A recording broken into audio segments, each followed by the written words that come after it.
मीरपुर आज़ाद कश्मीर में district food controller और safety officer इम्तियाज़ हुसैन लाल ने रीजनल फूड एनालिस्ट मोहम्मद जलील और मावन अमले के हमरा बड़ी कार्रवाई करते हुए मीरपुर में कायम एक गैर रजिस्टर्ड फैक्ट्री को सील कर दिया।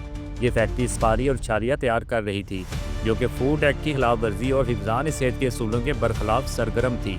डिस्ट्रिक्ट फूड कंट्रोलर इम्तियाज़ हुसैन लाल ने फैक्ट्री से गैर मेयारी खाम माल, तैयारशुदा अशिया और दीगर अशिया पाए जाने पर फैक्ट्री को सील करके ज़ाब्ते की कार्रवाई का बाकायदा आगाज़ कर दिया है। कार्रवाई के दौरान फैक्ट्री मालकान की जानिब से कोई कानूनी दस्तावेज या रजिस्ट्रेशन सर्टिफिकेट पेश नहीं किया गया।